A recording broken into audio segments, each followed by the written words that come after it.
Bienvenidos a la clase Clasificación de la enfermedad vascular cerebral y sus territorios vasculares. La enfermedad cerebrovascular tiene muchos subtipos, por lo que es importante conocer su sistematización. Esta clase está dividida en 4 partes: anatomía vascular cerebral, territorios vasculares encefálicos, clasificación del ACV isquémico y clasificación del ACV hemorrágico. Primera parte: anatomía vascular cerebral. El encéfalo se irriga por 4 arterias, 2 arterias carótidas internas y 2 arterias vertebrales. Estas últimas, a nivel del troncoencéfalo, se fusionan en una única arteria conocida como arteria basilar, ubicada en la línea media. A su vez, las 2 arterias carótidas internas se anastomosan en la base del cráneo con la arteria basilar en una estructura que conocemos como polígono de Willis. Del polígono de Willis surgen las 3 principales arterias que van a irrigar el cerebro: la arteria cerebral anterior, la arteria cerebral media y la arteria cerebral posterior. Cada una de estas arterias, a su vez, tiene 4 segmentos numerados del 1 al 4 desde su origen en el polígono de Willis hasta la convexidad. Así, el primer segmento de la arteria cerebral media se conoce como M1, después de su primera bifurcación como M2, después de la segunda como M3 y después de la tercera como M4. Esta misma nomenclatura aplica para las arterias cerebral anterior y posterior. En esta diapositiva apreciamos 3 visiones distintas de la disposición de las arterias en la superficie del cerebro. En la visión basal observamos ambas arterias vertebrales cómo se fusionan a nivel del puente para formar la arteria basilar y luego se anastomosan con las arterias carótidas internas conformando el polígono de Willis. En la visión lateral observamos las ramas superficiales de la arteria cerebral media y en menor medida de la arteria cerebral anterior hacia el lóbulo frontal y de la arteria cerebral posterior hacia el lóbulo occipital. En la visión de línea media o visión sagital observamos la disposición de la arteria cerebral anterior, cómo va rodeando el cuerpo calloso y dando ramas que irrigan la parte más medial del lóbulo frontal. Adicionalmente, observamos el trayecto de la arteria cerebral posterior hacia el lóbulo occipital, dando ramas que también irrigan el lóbulo temporal. Al hacer un corte coronal en el encéfalo, es decir, perpendicular a la línea media, observamos cómo las arterias carótidas internas se bifurcan en la arteria cerebral anterior y la arteria cerebral media, la cual es su principal rama. La arteria cerebral media tiene un primer segmento horizontal M1, el cual se dirige hacia la superficie, dividiéndose en 2 ramas M2, una superior y una inferior.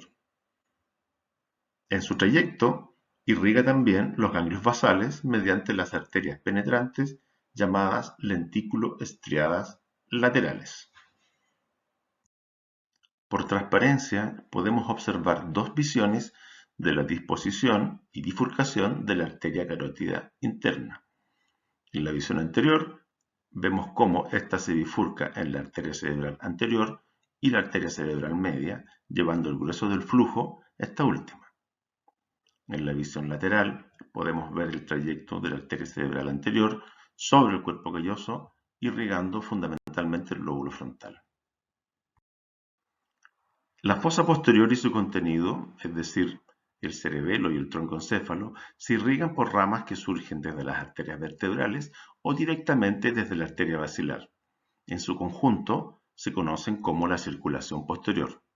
Así, el troncoencéfalo se irriga por arterias penetrantes perpendiculares que nacen desde la arteria basilar y por arterias circunferenciales que van rodeando el tronco.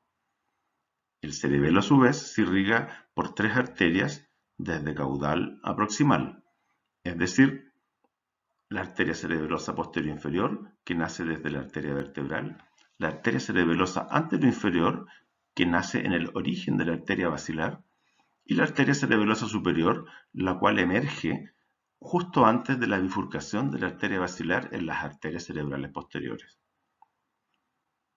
Estas arterias y su disposición a lo largo del eje del troncoencéfalo determinan tres segmentos de interés. Un segmento proximal, que abarca ambas arterias vertebrales y las arterias cerebelosas posterior-inferiores. Un segmento medio, que abarca el grueso de la arteria basilar justo antes de la emergencia de la arteria cerebelosa superior. Y un segmento distal, que considera la arteria cerebral posterior y la arteria cerebelosa superior. Por transparencia, podemos observar la disposición de la circulación posterior en relación a la bóveda craneana.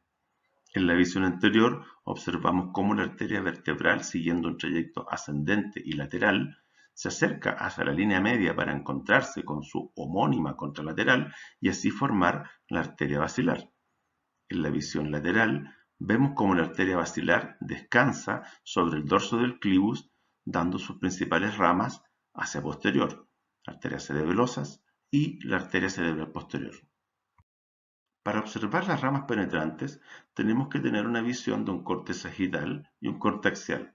En el corte sagital podemos ver estas ramas penetrantes perpendiculares que van surgiendo desde la arteria basilar hacia los distintos segmentos del troncoencéfalo, fundamentalmente el puente. En el corte axial podemos ver las ramas penetrantes de línea media, las paramedianas y aquellas laterales que surgen de las arterias circunferenciales. Segunda parte. Territorios vasculares encefálicos. Una vez que hemos conocido la anatomía vascular cerebral, podemos ver ahora qué parte del encéfalo es irrigada por cada una de estas arterias. Esto es lo que se conoce como territorios vasculares encefálicos. Existen dos grandes grupos de territorios vasculares, un territorio infratentorial o sobre la tienda del cerebelo y un territorio infratentorial o fosa posterior. En el territorio supratentorial encontramos las tres principales arterias, cerebral media, anterior y posterior, con sus ramas superficiales, en verde para el cerebral anterior, rojo para la cerebral media y azul para la cerebral posterior, más un conjunto de ramas multicolor que representan las arterias penetrantes de estas tres principales arterias en la profundidad del encéfalo.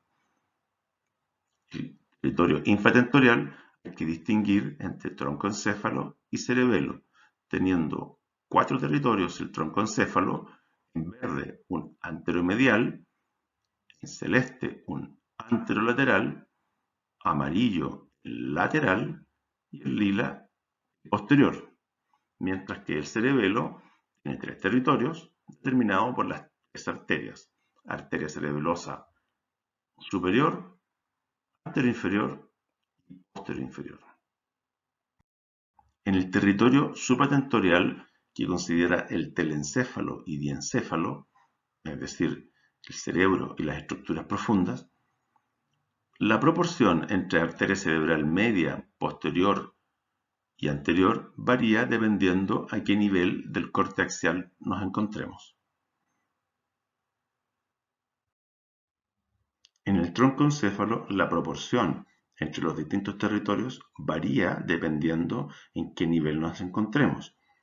Así, en el bulbo raquídeo se encuentran muy bien representados los cuatro grupos para perderse a nivel del puente el grupo posterior, el cual se recupera nuevamente a nivel mesencefálico. En el cerebelo, inicialmente en los cortes más inferiores, observamos solo las ramas de la arteria cerebelosa posterior-inferior, para luego en los cortes axiales a nivel medio tener bien representadas las tres arterias, para finalmente en los cortes superiores encontrarnos solo con las ramas de la arteria cerebelosa superior. Parte 3. Clasificación del ACV isquémico. La principal clasificación del ACV es entre isquémico y hemorrágico. En el ACV isquémico se ocluye una arteria, lo que provoca un infarto cerebral, mientras que en el ACV hemorrágico se rompe una arteria, provocando una hemorragia a nivel del encéfalo. Otra variable relevante al momento de clasificar es la topografía. Así, en el ACV isquémico, que es el 80% de la enfermedad cerebrovascular, podemos distinguir entre un infarto cerebral territorial y un infarto lacunar. En el infarto territorial hay compromiso de un territorio vascular de las tres principales arterias que irrigan al encéfalo, sea media, anterior o posterior. El compromiso además es cortical y subcortical.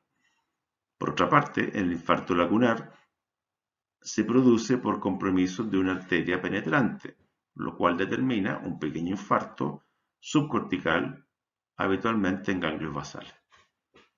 El ACV hemorrágico, que corresponde al 20% de la enfermedad cerebrovascular, topográficamente también podemos clasificarlo entre una hemorragia subaracnoidea, cuando ésta está en la superficie del cerebro y no en su espesor, y una hemorragia intraparenquimatosa, la cual a su vez podemos clasificarla en una hemorragia lobular o más superficial y una hemorragia profunda, habitualmente ubicada a nivel del tálamo o los ganglios basales. Un tercer aspecto a considerar es la clasificación etiológica. Del 80% de ACV isquémico podemos distinguir distintas causas: cardioembólica, enfermedad de pequeño vaso, enfermedad de grandes vasos extra o intracraneanos, otras causas indeterminado. Mientras que en la enfermedad cerebrovascular hemorrágica, el grueso corresponde a hipertensión, donde también podemos encontrar otras etiologías dependiendo de la edad del paciente, como malformaciones arteriovenosas en pacientes más jóvenes y angiopatía amiloidea en pacientes más añosos.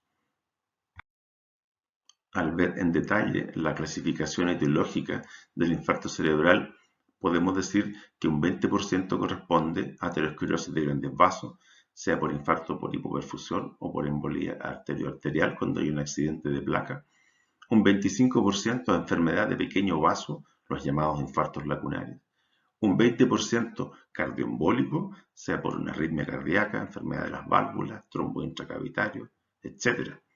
Un 30%, este es el dato clásico, no se encuentra la causa, y en un 5% encontramos causas de enfermedades más infrecuentes, como trombofilias, disección de vasos de cuello, vasculitis, migraña, consumo de drogas u otras.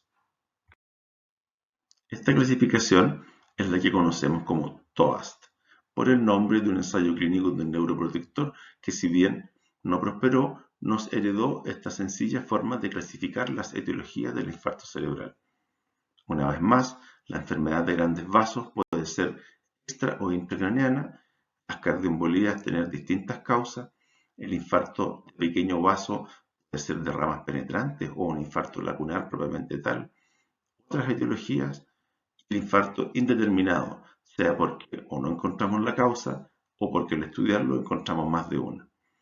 Esto es importante ya que, a diferencia de la enfermedad coronaria en que el grueso corresponde a un accidente de placa, lo que determina un infarto al miocardio, la enfermedad cerebrovascular isquémica podemos encontrar la causa ya sea en el ventrículo izquierdo, en la orejuela, en el arco de la aorta, en los grandes vasos de cuello, como una aterosclerosis intracraneana o una enfermedad de pequeño vaso en el espesor del tejido cerebral. Una multiplicidad de causas, lo cual debe llevar a un estudio que permita identificarlas para diseñar estrategias de tratamiento específicas para cada paciente.